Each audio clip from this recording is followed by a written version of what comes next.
First of all, I really want to thank the fans for sticking around. We had a great crowd today, and certainly want to thank them for spending a little extra time with us after the game to recognize our seniors. That's just something so unique about this place, and we do not take that for granted. As far as the game goes, I don't know that we could have played a better second half. We challenged our team at halftime. I'll just say that we challenged them at halftime to play a little bit harder, do the things that good teams do. They had 20 minutes left in this building, and to their credit, I thought we responded and played really, really well. Obviously against an outstanding team. So big win for our team. Great way to finish the regular season, and excited about what's ahead. We've been pestering you all year about the idea of getting a ranked win, kind of a marquee win. Now that you have it, what's it mean? No, I think it's very important. Obviously, the people, not just media stuff, but that's obviously the thing that everyone wanted to keep talking about, and I understand it. I think when you play really good teams, and if you look at our league especially, we've played a lot of them on the road, and the other part of the good teams that we played that we've run into all year is they're really, really good and they're really, really old. And we needed to do that, and hopefully now it's something. And it wasn't that our players didn't believe they could, but they haven't done it. And it's a very fair commentary on our team. And as a coach, as a player, as a person, you're always trying to get rid of things that people bug you about. So we got rid of one today. Do you feel like this should be, I know you're going to say that's not your decision, but do you feel like this should be enough to get you into the tournament?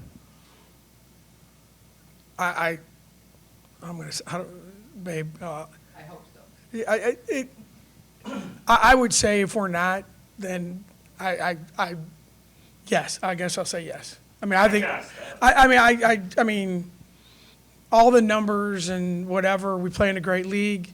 I think Arizona's coming on strong. So I think you look across the landscape of college basketball, and it's very fashionable with all the talking heads to celebrate certain leagues and not others, which I find almost offensive. And I think what the Big 12 has done, and if you look at the way our league has performed in the TCUs and the Baylors and the Kansas States and the West Virginias and the Utahs, for some reason, if you don't have certain letters in front of your league, they don't take you as seriously. I don't understand that, but that's the world we live in. But I would say that 21-10, 12-6 in this league, no bad losses, a quality win today. I mean, like I said, that's not my decision, but I think that there should be no doubt now. But like I said, I'm not the person that makes that decision. What type of impact did Audie have there in the third quarter? Yeah, I mean, they had no answer for her. A lot of teams don't, but I think they do a really good job of pressuring us full court, and I think we handled it much better today than we did down there. And I think the idea is like that you just pressure us where you take us out of our offense where you can't advance the ball, you can't run your stuff to get Audie the ball. And I thought in the second half, our ball handling was a lot better. We turned the ball over too many times, but that's a good defensive team. But we did a really good job of making sure that our angles were better, our timing was better. I thought Audie worked as hard, if not harder, than she has in a long time to really establish position. And, when you get 22 assists, most of them are going to her. So another great day for her. I know you and Emily kind of had a nice hug there, an embrace. I couldn't tell, did you get a chance to say anything to her in that moment? Yeah, I did. Can you share? No. Not today. At some point I will, but not today. Just what was your maybe what was your favorite moment of her final day here? Something you'll take with you. I think the biggest thing is for me, it was before the game, the team decorated the locker room for her, and it just, I think, what I told our players after the game is we are all better off in our program having Emily Ryan in our life. Emily Ryan's a lot better off having the people in our program in her life. And to see them, you could tell this morning at shoot around. It was just different. Her family was there. In typical Emily Ryan fashion, she texts me and she says, "Coach, is it okay if my family comes to shoot around?" Sure, Emily. Yeah, why not? But I think that those are moments that she'll remember. And obviously, beating a good team, she knows what we were up against, and being a good team from her home state, and all those good things. There's a lot of special moments. But for me, the way her teammates, from the moment she walked in the building today until the moment she walked out, it was all about her. How'd they decorate it? It was, there's balloons, streamers. They decorated her locker. It looked like a 16-year-old's birthday party kind of stuff. But it was really cool. And, those are things that you don't do unless you really care about someone. And I think the uniqueness of Emily is that she cares about others just as much, if not more. So that, to me, was just another sign of the special young people we have on our team.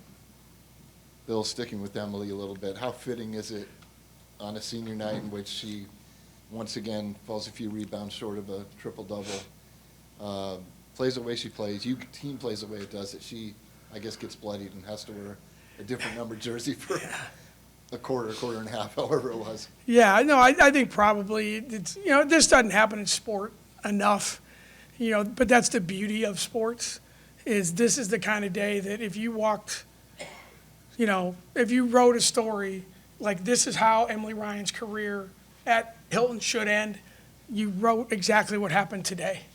And that never happens. She played well. The crowd was into the game. Her team played well. We beat a really good team. It was just, if you would have written this story before the game, people would be like, well, that's really nice, but it's not going to happen. And it did. And I thought the second half, it was just one play after another.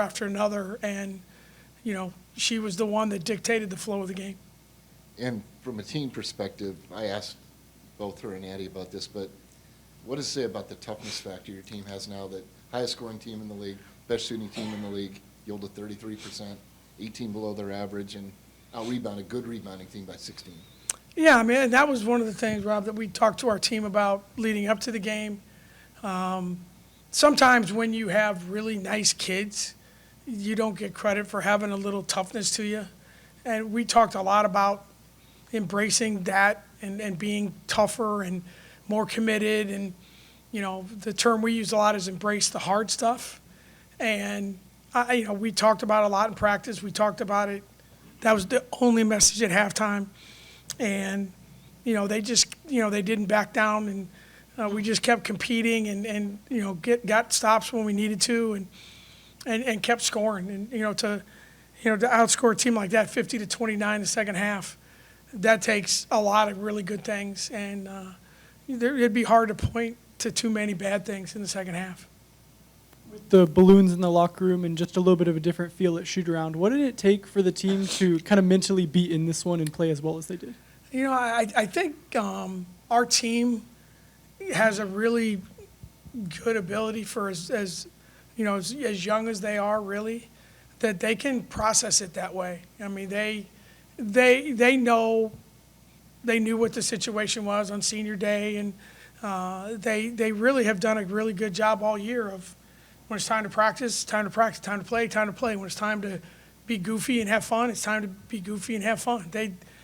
At times I get a little crazy about it because sometimes I don't know that we're ready, but this group seems to be able to do it. And I think the balance of them being a lot of them on the more loose, relaxed side, and Emily being so hyper-focused. It's a unique combination that has turned out to be really good for our team. And Emily played 36 minutes today. What kind of went into that, and maybe does that just tell us the kind of kid she is? She was only supposed to play 32 to 34. That was my fault, so I'm sure when I walk out of here, I'll be called into the principal's training room office. But she's worked really hard to increase the things that her team's allowing her to do physically. So we knew before the game it was 32 to 34. And it was like, yeah, I'm going to get in trouble, but that's okay. Won't be the first time, won't be the last time. All right, thank you, guys. Thank you, everyone. Appreciate your time. Yep, appreciate yours. Thanks, Bill.